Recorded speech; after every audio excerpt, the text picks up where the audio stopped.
आ जाएगा ना समझ। जब लाइट आ जाएगी तो मुझे बता देना, तब तक हम इनके बीच में जाते हैं ताकि सबको आवाज सुने, है ना। सुनाई दे रहा है? अभी और बीच में आ जाएंगे। अच्छा दूसरे बोलेंगे मेरे को। तो हमारे आदिवासियों के बीच के लोग एक दूसरे को बताएंगे कि इनके चक्कर में नहीं पड़ना है। ये लोग पैसा लूट लेते हैं, पैसे का लालच दे करके आपकी जमीनें लूट लेते हैं, आपका जंगल लूट लेते हैं। अच्छा समझा देंगे तो फिर आप सारे इकट्ठा होकर उस दिल्ली से आए आदमी को निकाल दोगे कि निकलो यहां से, तुम्हारा पैसा नहीं चाहिए, तुम्हारी कोई स्कीम नहीं चाहिए। बोलेंगे ऐसा तो नहीं है। फिर वो क्या करेंगे? फिर वो पकड़ेंगे किसी को, आप में से कोई अच्छा सा सुथरे से अच्छे से कपड़े पहनने वाला, नया मोबाइल जिसको चाहिए, मोटरसाइकिल चाहिए, कार चाहिए या कुछ और चाहिए, फिर आप उसको पकड़ोगे, है ना। फिर वो उनको पकड़ेगा, नहीं चला, उसको पकड़ेंगे, उसको बोलेंगे तुझे क्या चाहिए, तुझे ये चाहिए ना, बस तुझे कुछ नहीं करना है, पूरे गांव में 100 लोगों का आधार कार्ड बनवाने हैं, 100 लोगों का ये बनवाना है, तुमको ये बनवाना है, तुमको ये मोबाइल मिल जाएगा, तुमको ये में होता है कि नहीं होता आपके बीच में ऐसा? तो यही होता है, क्योंकि आप बाहर से आए आदमी से तो लड़ सकते हो, उसको तो बोल सकते हो निकल यहां से, दफा हो जा। अपने बीच के दुश्मन से कैसे बचोगे? वो आपके बीच में आपका दुश्मन खड़ा कर देते हैं। ये पानी की बोतल बेचने वाला आपके आदिवासी इलाके में भी है क्या? नहीं है? है? वो कौन है? आपका आदिवासी ही है क्या? तो समझ लो, यानी उस कंपनी का दलाल आपके बीच में बिठा दिया उन्होंने। पेस्टिसाइड बेचने वाला, यूरिया बेचने वाला, अंग्रेजी दवाई बेचने वाला, अंग्रेजी जूते बेचने वाला, ये सब काम करने वाला कौन है? वो हमारे ही बीच का आदमी। फिर आप अपनी सड़कें नहीं बनने दोगे। आपको मालूम है कि जहां जहां सड़कें बनेंगी वहां वहां कंपनी आएगी, जहां जहां कंपनी आएगी वहां वहां शोषण होगा, जहां जहां शोषण होगा वहां वहां आपकी बेटी, रोटी, माटी सब चली जाएगी, जल, जंगल, जमीन सब खत्म हो जाएगा, सब आपको मालूम है।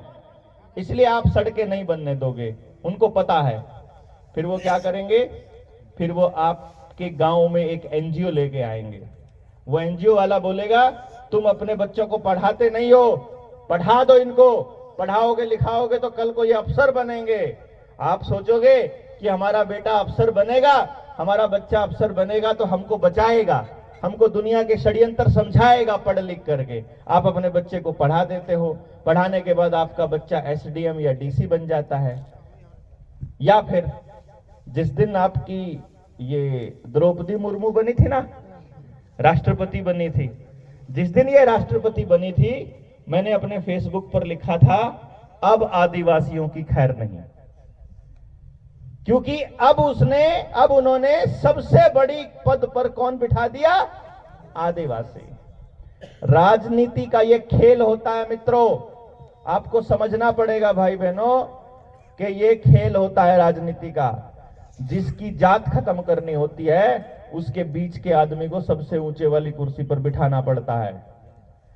चाहे झारखंड को बर्बाद करने के लिए शिबू सोरेन के बाद में शिबू सोरेन के बेटे को बिठाना हो सीएम की कुर्सी पर, ठीक है। चाहे आपको क्या लगता है बिरसा मुंडा की मूर्ति लगाकर ये बिरसा मुंडा की विरासत को बचाने का काम कर रहे हैं? बिरसा मुंडा की विरासत को बचाने का काम नहीं, बल्कि बिरसा मुंडा को मानने वाले, उसको जानने वाले और उसके आने वाली पीढ़ियों को खत्म करने का काम करते हैं। हम लोग अपने लोगों की, जो हमारे पुरखे होते हैं, हम उनकी मूर्तियां कभी नहीं बनाते हैं, नहीं बनाते ना। आदिवासी लोग जिनको पूजते हैं उनकी मूर्ति नहीं बनाते हैं, हम उनको पूजते हैं, हम उनके आदर्शों का पालन करते हैं। लेकिन ये लोग जिनको खत्म करना चाहते हैं उनकी मूर्तियां बना देते हैं। जिस जात को खत्म करना है उसके चौधरी को, उसके हेड को, उसके एक आदमी को बिठा करके वहां बिठा देते हैं। अब द्रौपदी मुर्मू आपके आदिवासी इलाके में आएगी और वो कहेंगे अरे तुम्हारी आदिवासी सबसे बड़ी पहली महिला है, उसके लिए सड़क नहीं बनवाओगे? और फिर आदिवासी खुद लग के अपने आप वो तारकोल पे मेहनत करके खुद सड़क बनाएंगे अपने जंगल में कि हमारी बेटी आ रही है। और फिर उनकी कंपनियों की एंट्री आपके जंगलों में हो जाएगी। यही हो रहा है कि नहीं हो रहा है? फिर कुछ बोलेंगे कि हम तो ऐसी भारत सरकार वाले भारत सरकार हैं, कुछ बोलेंगे हम पाड़ा सरकार वाली भारत सरकार हैं। फिर आप दो हिस्सों में बट जाओगे। दो हिस्सों में बटे हुए लोगों को तो जब मर्जी लपटा लो, क्योंकि आप उनके दुश्मन हो, आपके दुश्मन। क्यों जी? लेकिन असल में बात तो मुझे लगता नहीं है कि आप कुछ अलग कर रहे हो। जब मैं बात करता हूं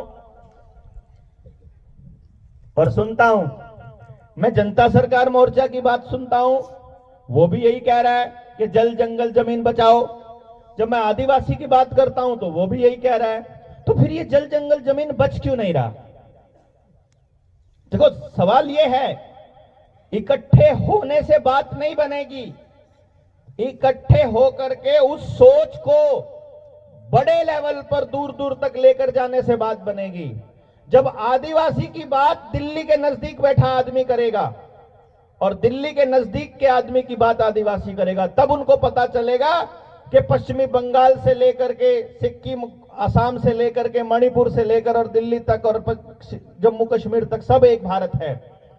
भारत कोई झारखंड में, अकेला झारखंड में थोड़ी भारत सरकार है। हमारे हरियाणा में भी तो भारत सरकार है। हम भी तो कबीलियाई लोग हैं, हम भी कबीलों में रहने वाले लोग हैं। हमारी अर्थव्यवस्था भी जल जंगल जमीन से ही चलती है। हम भी जंगल के, लेकिन उन्होंने क्या खेल देखा? उन्होंने देखा ये बंगाल के लोग हैं ना, जो आप भी तो बंगाल के ही लोग हो ना, पता है ना आपको कि नहीं पता? बंगाल के लोग हो आप। बंगाल ये सबसे पहले कलकत्ता में आए थे। जो अंग्रेज लोग हैं ना, जो कंपनियां हैं, वो सबसे पहले कहां आई थी? कलकत्ता में। यहां के लोग अपने मसाले, अपनी जड़ी बूटियां, जंगल में होने वाली पैदावार जो कि बेशकीमती थी, आदमी को बीमार नहीं होने देती थी, ताकतवर रखती थी, वो लोग अपने आप को मजबूत रखते थे। और उन्होंने देखा कि ये गजब की चीजें हैं, यहां से लेकर जाते हैं। अंग्रेज यहां से लेकर जाते होते थे अपने वहां पर। उन्होंने देखा कि क्यों ना यहां पर पक्का अड्डा बना लिया जाए, तो कलकत्ता को ही राजधानी बना लिया। कलकत्ता के अंदर पैसे के माध्यम से हम लोगों को तोड़ना चालू किया। जब हमको तोड़ना चालू किया, उस वक्त कलकत्ता में बहुत बड़ा विद्रोह हुआ था, जब इन्होंने पहला कूटकरण भारतीय रुपए का किया था। और जब वो विद्रोह हुआ, तब इन्होंने देखा कि ये लोग ऐसे मानने वाले नहीं है, इनको तोड़ना पड़ेगा। कलकत्ता से ही बिहार तोड़ा, कलकत्ता से ही उड़ीसा को तोड़ा, और बिहार से फिर ये झारखंड तोड़ा। बिहार से अलग होके बने ना, इसलिए आपको नहीं पता है कि आपकी जो मेन जो आपका जो स्टेट है वो वो बंगाल ही है। बंगाल से तोड़ा, मतलब कलकत्ता से नहीं, मतलब बंगाल से। अब ये बात जब समझ में आती है, जैसे हरियाणा और पंजाब को तोड़ दिया उन्होंने। हरियाणा और पंजाब में भी यही काम था। पहले उसका नाम अकेला पंजाब था, और पंजाब जो पाकिस्तान में पंजाब है वो पंजाब भी, और ये इनके काबू नहीं आ रहा था। जब ये इनके काबू नहीं आता है तो वो क्या करते हैं, उसके हिस्से तोड़ देते हैं। वो कहते हैं जितना हिस्सा काबू आ गया पहले इसको समेट लो, फिर इसको देख लेंगे। तो जब देखा कि बंगाल के लोग काबू नहीं आ रहे, ये झारखंड बिहार के लोग आदिवासी काबू नहीं आ रहे, तो इन्होंने कलकत्ता से बदलकर अपनी राजधानी दिल्ली के में कर ली। दिल्ली चले गए। इन्होंने देखा इनको अभी पड़े रहने देते हैं, अभी इनको छेड़ते नहीं, इनको धीरे धीरे खत्म करेंगे, पहले दिल्ली वालों को खत्म करते हैं। तो दिल्ली के नजदीक जाकर उन्होंने सबसे पहले हमारे जंगल खत्म किए, हमारे पूरे गांव के गांव बर्बाद किए। हमको लोगों ने को ये बताया, अरे तुम तो गरीब लोग हो, ऐसा बताते हैं वो कहते हैं तुम्हारे तो कच्चे मकान हैं। अभी आप लोगों को भी लगा क्या पक्के मकान बनने चाहिए? आने लगा मन में? कभी कभी आता होगा किसी का पक्का मकान देखकर कि हमारे भी बनने चाहिए, क्योंकि आपको दिखाई दे, आपको बताया ये जा रहा है कि कच्चा मकान तो गरीब है और पक्का मकान वाला अमीर, ऐसा बताया जाता है। लेकिन बाद में पता चलता है कि पक्के मकान, कच्चे मकान में तो ना सर्दियों में दिक्कत होती है ना गर्मियों में दिक्कत होती है। अगर आप ले लोगे पक्का मकान बना लोगे तो गर्मियों में आपको पंखा भी चलाना पड़ेगा, एसी भी लगाना पड़ेगा, और सर्दियों में हीटर भी लगाना पड़ेगा। यदि आपका कच्चा मकान है तो आप अपने पशुओं को अपने साथ रख सकते हो, लेकिन एक पक्का मकान बना लिया तो आपको म्युनिसिपैलिटी से परमिशन लेनी पड़ेगी। क्यों जी? फिर आप वहां टॉयलेट बनाओगे, टॉयलेट बनाओगे, जब घर के अंदर पानी हो गया, घर के अंदर बिजली हो गई, घर के अंदर टॉयलेट हो गया, डंगर आपके पास बचा नहीं, तो अब आपको जंगल की जरूरत बचेगी? जब जंगल की जरूरत नहीं बचेगी तो बोलोगे काट देने दो ना, क्या दिक्कत है, फैक्ट्री बनेगी तो काम मिलेगा। यही बोलते हैं ना कि फैक्ट्री बनेगी तो रोजगार मिलेगा। लेकिन मैंने आज तक किसी भी फैक्ट्री में वहां के लोगों को रोजगार पाते नहीं देखा। वहां जो रोजगार मिलता है वो कहीं दूर किसी ऐसी जगह से किसी आदमी को लाया जाता है जिसके लिए पैसा बहुत बड़ी बात होती है। एक बात समझ लेना, मैं आप लोगों को यह कहूंगा कि आप हमारा अतीत हो, आप सब लोग ना हमारा अतीत हो। हम लोग आपके जैसे ही हुआ करते थे। आपके जैसे मतलब ना कोई घर में बीमार हो रहा है, ना किसी डॉक्टर की जरूरत है, बच्चे पैदा करने के लिए अस्पताल